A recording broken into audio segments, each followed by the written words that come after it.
না, প্রধান উপদেষ্টা তো আপনার যে ভাষণ দিয়েছেন সে নিঃসন্দেহে তার সরকারের যে উদ্দেশ্যে তারা সরকার গঠন করেছেন সে বিষয়েই তারা কথা বলেছেন। দ্বিতীয়ত হচ্ছে যে উনি এমন এক সময়ে ওনাদের সরকার আপনার দায়িত্ব নিয়েছে যে যখন দেশে একটা গণ অভ্যুত্থানের পরে একটা শূন্যতার মধ্যে আমরা রাজনৈতিক দলগুলো এবং ছাত্ররা মিলেই কিন্তু তাদেরকে সে দায়িত্বটা আমরা দিয়েছিলাম এবং এই এক বছরের মধ্যে চেষ্টা করেছেন যে একটা ভয়াবহ অবস্থায় অর্থনীতি ছিল, রাজনীতি ছিল, যে শূন্যতা সৃষ্টি হয়েছিল, একটা সংকট তৈরি হয়েছিল, সেখান থেকে আপনার এটাকে আপনার একটা ফিরিয়ে নিয়ে এসে মোটামুটিভাবে একটু আপনার অবস্থায় নিয়ে আসার চেষ্টা করা। নিঃসন্দেহে তার ভাষণের মধ্যে ওই কথাগুলোই এসছে যে তার সরকার এসে কিভাবে তিনি কাজগুলো শুরু করেছেন এবং এই কাজগুলো আপনার দেশের অর্থনীতিকে আবার ফিরিয়ে নিয়ে আসার চেষ্টা করা। রাজনীতিতে তিনি যে সংস্কারের ব্যাপারটা যেটা আপনার দাবি ছিল এবং যেটা আমরা বিএনপির পক্ষ থেকে অনেকদিন থেকেই আমরা আপনার এই প্রস্তাবগুলো দিয়ে এসছি। আপনি জানেন যে দেশের বেগম খালেদা জিয়া 2016 সালেই প্রথম তিনি ভিশন 2030 বলে রাষ্ট্র কাঠামো যে পরিবর্তন দরকার, রাজনৈতিক যে পরিবর্তন দরকার সেটা তিনি বলেছিলেন। একই সঙ্গে আমাদের নেতা জনাব তারেক রহমান সাহেব 2022 সালে 31 দফা কর্মসূচি দিয়েছিলেন এই রাষ্ট্র কাঠামো পরিবর্তন এবং অর্থনৈতিক কাঠামোর পরিবর্তনের কথা বলেছেন।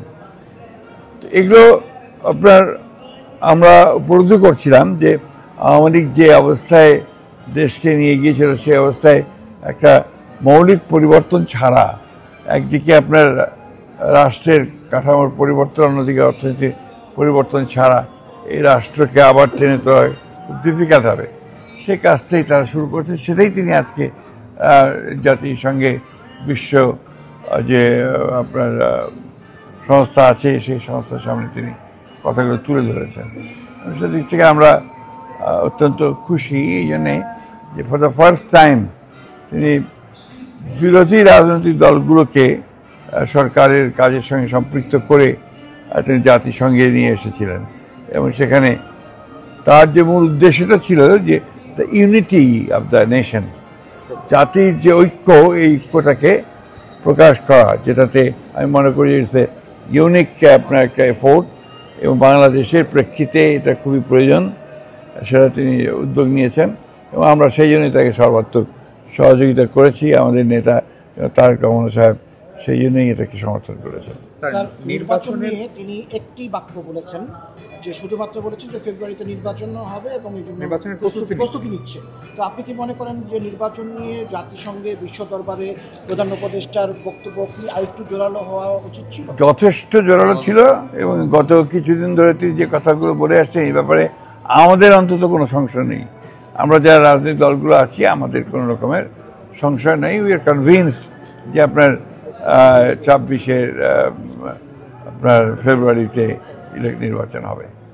স্যার, সামাজিক যোগাযোগ মাধ্যমে একটা ছবি দেখা যাচ্ছে, নেতানিয়াহু যখন বক্তব্য দিচ্ছিলেন আপনারা তখন ছিলেন না, কিন্তু একটা ছবি দেখা যাচ্ছে যে আপনাদের সবাই তার বক্তব্যগুলো শুনছিলেন, আপনারা তো আসলে ছিলেন না। কিরকম? আমি এরকম দেখিনি কিছু। আপনি কোথায় দেখলেন আমি জানি না। আর বাজে ফেক। আমরা যখন আমাদের যাওয়ার টাইম হয়েছে আমরা তখনই এসেছি এবং আমরা বসার পরেই কিছুক্ষণ পরেই আমাদের প্রধান উপদেষ্টাও এসছেন। তাকে যখন ডেকে নিয়ে ছিলাম আমরা তার বক্তৃতার সময় ছিলাম, তারপরে আমরা ওনার বক্তৃতা শেষ হয়েছে আমরা বের হয়ে গেছি। মানে প্রথম যে বক্তব্য আজকে নেতানিয়াহু, তখন আপনারা কেউ ছিলেন না?